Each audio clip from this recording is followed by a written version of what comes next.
warahmatullahi wabarakatuh. Selamat pagi anak-anak, bagaimana kabar kalian? Pasti sehat semua kan? Alhamdulillah. Sebelum pembelajaran kita kali ini mulai, mari kita berdoa terlebih dahulu. Berdoa bersama. Terima kasih.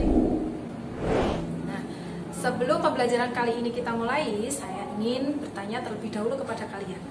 Nah, pagi ini sebelum kalian berangkat sekolah, apakah kalian sudah berpamitan terlebih dahulu dengan orang tua kalian? Ayo. Nah, kalau sudah berpamitan dengan kedua orang tua kalian, berarti kalian sudah menjalankan salah satunya norma kesopanan dengan baik dan benar. Oke. Pembelajaran kita kali ini yaitu akan membahas tentang norma dan keadilan yang berlaku di kehidupan masyarakat. Latar belakang terbentuknya norma dalam kehidupan bermasyarakat. Manusia merupakan makhluk sosial yang selalu berinteraksi dengan orang lain. Sebagai makhluk sosial, manusia dituntut kerjasama dengan orang lain. Ini bertujuan agar tercipta kehidupan yang damai, ketertiban dalam bermasyarakat.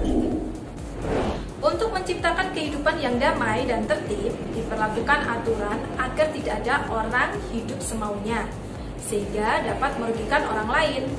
Peraturan dibentuk agar dapat menjadi pedoman atau petunjuk hidup dalam menjalani kehidupan bermasyarakat.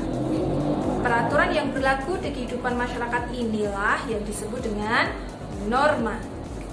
Norma adalah aturan atau ketentuan yang mengatur kehidupan warga masyarakat, digunakan sebagai panduan, tatanan, dan pengendali tingkah laku. Jenis-jenis norma. Norma dalam masyarakat terdapat 4 jenis. Yang pertama yaitu norma agama. Norma agama adalah peraturan yang berisi perintah, larangan, ajaran yang bersumber dari Tuhan Yang Maha Esa. Norma agama bersifat mutlak dan tidak dapat diubah. Norma agama mengatur hubungan antar satu manusia dengan Tuhan Yang Maha Esa, hubungan manusia dengan manusia lainnya, hubungan manusia dengan makhluk Tuhan lainnya. Adapun contoh penerapan norma agama diantaranya sebagai berikut. 1. Saling menyayangi sesama manusia dan seluruh ciptaan Tuhan. 2. Larangan tidak melakukan kejahatan dan perbuatan buruk. 3. Perintah untuk selalu beribadah dan bersyukur kepada Tuhan Yang Maha Esa. Jenis norma yang kedua yaitu norma kesusilaan. Norma kesusilaan adalah peraturan hidup yang dianggap sebagai suara hati sanubari manusia atau bersumber dari hati nurani manusia.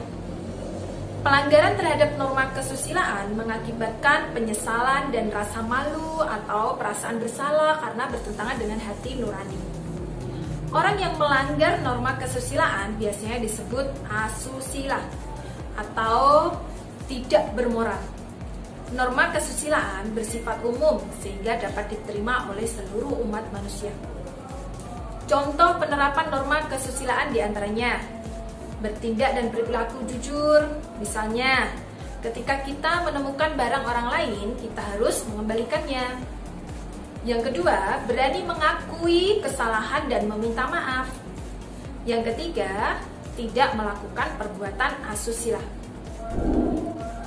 Jenis norma yang ketiga, norma kesopanan. Norma kesopanan yaitu norma yang bersumber dari tata pergaulan individu dalam masyarakat.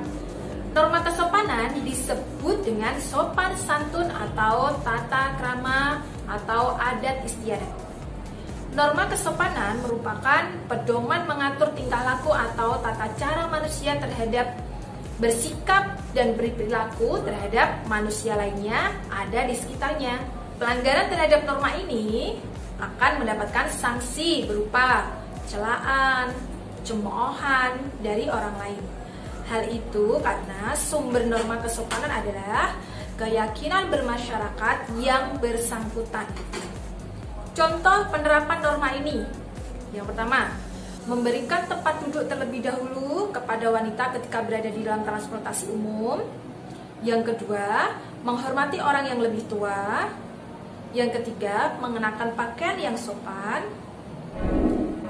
Jenis norma yang keempat, Norma hukum. Norma hukum adalah peraturan yang timbul dibuat oleh pemerintah atau lembaga yang berwenang seperti DPR. Norma hukum bersifat mengikat dan pelaksanaannya dapat dipertahankan dengan segala paksaan oleh alat-alat negara.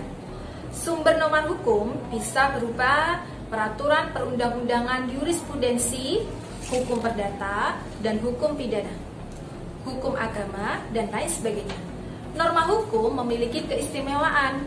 Keistimewaan norma hukum terletak pada sifatnya yang memaksa dan sanksinya berupa ancaman hukuman. Pemberian sanksi terhadap pelanggaran-pelanggaran hukum bersifat heteronom. Heteronom artinya yaitu dapat dipaksakan oleh kekuasaan masyarakat, yaitu kekuasaan negara. Contoh penerapan norma hukum diantaranya 1. Mematuhi rambu-rambu lalu lintas, tidak melakukan tindakan kejahatan. Nah, sekian dari pembelajaran kita kali ini. Semoga bermanfaat bagi kita semua. Wassalamualaikum warahmatullahi wabarakatuh.